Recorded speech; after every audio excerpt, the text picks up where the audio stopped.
वतन की मोहब्बत दिल में दबाए बैठे हैं, मरेंगे वतन के लिए, शर्त ये शहादत से लगाए बैठे हैं। नमस्कार, भारत के अनअक्षर की टीम आप सभी का एक बार फिर से स्वागत करती है कारगिल युद्ध की इस अनकही दास्तां कारगिल सीरीज़ में।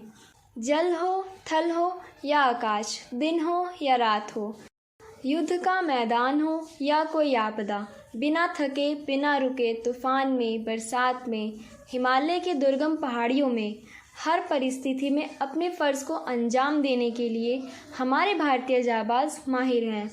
ये इतने माहिर हैं कि इनके जज्बे और पराक्रम को पूरी दुनिया सलाम करती है।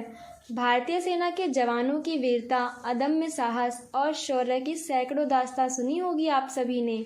इनकी वीरता और दिलेरी की इतनी गाथाएं हैं कि इनके बारे में लिखने के लिए शब्द भी कम पड़ जाते हैं। आज के हमारे इस एपिसोड में हम आपको सुनाएंगे शौर्य, वीरता और दिलेरी की एक ऐसी ही गाथा।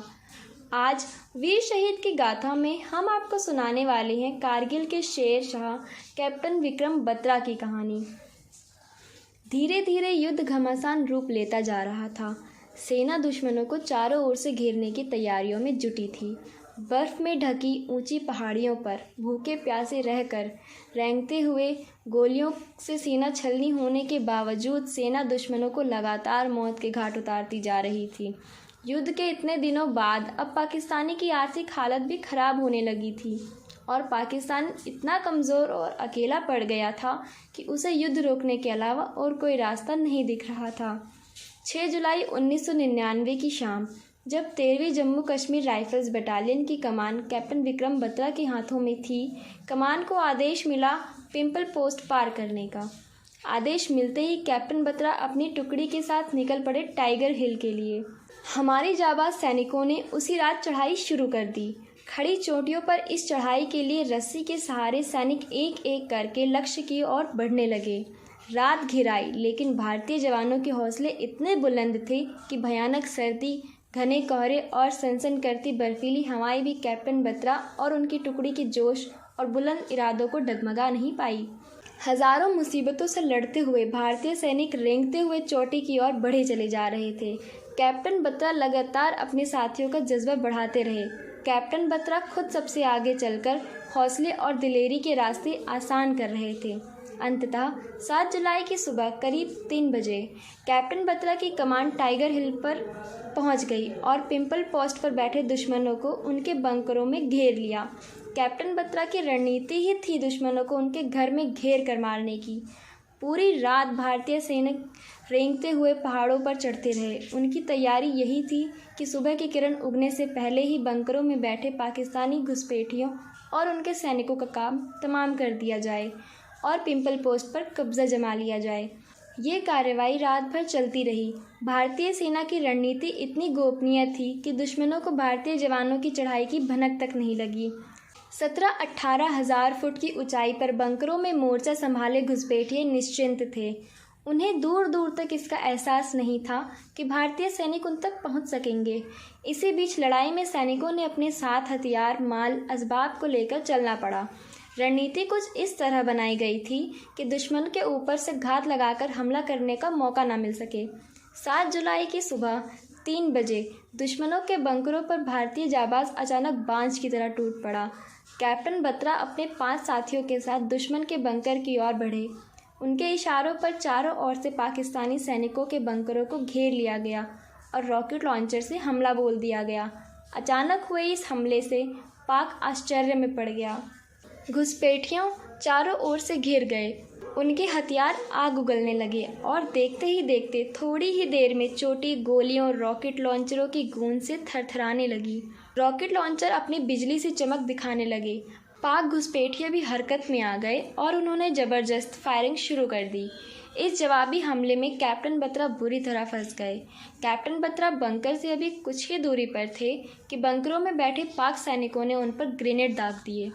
कैप्टन ग्रेनेड की चपेट में आ गए और गंभीर रूप से घायल हो गए। घायल होने के बाद भी कैप्टन बत्रा ने हमला करना नहीं छोड़ा। उन्होंने चीते जैसी फुर्ती दिखाते हुए अपने टॉमी गन से 5 घुसपैठियों को ढेर कर दिया। उनके अचूक निशाने से ग्रेनेड दागने वाले सैनिक बच नहीं पाए। लेकिन कैप्टन बत्रा इस कार्रवाई के बाद खुद को संभाल नहीं पाए और वहीं लड़खड़ाकर गिर पड़े। उनको गिरता देख साथी जवान का खून खौल उठा। फिर क्या था, भारतीय सैनिकों ने बंकरों संगरों को एक एक कर उड़ाना शुरू कर दिया। भारतीय जाबाज दुश्मन पर काल बनकर टूट पड़ा और जवानों ने ऐसी तबाही मचाई कि दुश्मनों के पसीने छूटने लगे। इस घमासान लड़ाई में पाकिस्तानी सैनिकों ने भारतीय शूरवीरों के आगे अपने घुटने टेक दिए। घुसपैठिए जान बचाने के लिए बंकर छोड़कर भागने लगे, लेकिन भारतीय जवानों ने उन्हें ऐसा कोई मौका नहीं दिया और घेरकर वहीं उनका काम तमाम कर दिया। इस तरह कैप्टन बत्रा ने जीते जीतो मातृभूमि की रक्षा की ही और वीरगति को प्राप्त होने के बाद भी अपने प्राण न्यौछावर कर अपने साथियों को दुश्मनों के छक्के छुड़ाने के लिए प्रेरित किया। भारतीय मीडिया अखबारों में कैप्टन विक्रम बत्रा की दिलेरी, साहस और वीरता की गाथाएं छाई हुई थी। हर तरफ सिर्फ कैप्टन बत्रा की जाबाजी की ही बातें हो रही थी और पूरा भारत खुद को सुरक्षित महसूस कर रहा था। ये पहली बार नहीं था जब कैप्टन बत्रा ने अपनी जान की बाजी लगाकर मातृभूमि की रक्षा की थी। इससे पहले भी कैप्टन बत्रा ने .5140 चोटी पर कब्जा करके 8 लोगों को मार गिराया था, जिनमें 2 पाकिस्तानी सैनिक भी शामिल थे, जिनमें से एक सूबेदार और दूसरा सैनिक था। .5140 वह चोटी थी जिस पर कब्जा जमाए पाक घुसपैठिए श्रीनगर दास राष्ट्रीय राजमार्ग को निशाना बना रहे थे। इतना ही नहीं, वे भारतीय सेना की बढ़त और हथियार सप्लाई में भी बाधा डाल रहे थे। सामरिक दृष्टि से महत्वपूर्ण इस चोटी पर कब्जा जरूरी था, क्योंकि इसी के साथ पिंपल पोस्ट की जीत का रास्ता भी जुड़ा हुआ था। उस चोटी पर भी कार्रवाई रात में ही शुरू की गई थी। .5140 पर कब्जे के लिए हुए उस संघर्ष में कैप्टन बत्रा का साथ कैप्टन संजीव जावाल ने दिया था। पश्चिम की तरफ से हमले की कमान कैप्टन बत्रा ने संभाली थी और दक्षिण से उनके मित्र कैप्टन संजीव ने। उत्तरी कमान मेजर भास्कर के हाथों में थी। मेजर भास्कर के जिम्मे में 4 बंकरों की कमान थी। मौसम की खराबी, बर्फबारी के बीच कैप्टन और उनके साथी जवान आगे बढ़ते रहे। कैप्टन बत्रा जब इन चोटियों पर जीत की योजना बना रहे थे, तभी पाक घुसपैठियों को इस बात की भनक लग गई थी और उन्होंने वायरलेस पर कैप्टन बत्रा को यह चेतावनी भी दी थी कि आगे बढ़ने की हिम्मत नहीं करना, वरना तुम्हारी और तुम्हारे फौजियों की लाशें उठाने वाला भी यहाँ कोई नहीं होगा। लेकिन कैप्टन बत्रा ने इस चेतावनी का सख्त लहजे में जवाब देते हुए कहा, हमारी छोड़ो और अपनी खैर मनाओ। और इसी के बाद उनकी टुकड़ी ने बिना वक्त गंवाए उत्तर और दक्षिणी छोर से जय माता दी का नाम लेकर धावा बोल दिया। घमासान लड़ाई में पाक सैनिकों के हौसले पस्त हो गए। वे बंकर छोड़कर भागने लगे, मगर भारतीय जाबाजों ने उन्हें वहीं ढेर कर दिया। इस तरह इस भिड़ंत में 8 पाकिस्तानी मारे गए और भारी मात्रा में KPMT गन, 2 MG और गोला बारूद हाथ लगा। ये वही KPMT गन थी जिसका प्रयोग हेलीकॉप्टर को मार गिराने में किया जाता रहा। इस गन का वजन 105 किलोग्राम है और अफगानिस्तान में तालिबान और रूसी सैनिकों के खिलाफ इसका जमकर इस्तेमाल हुआ।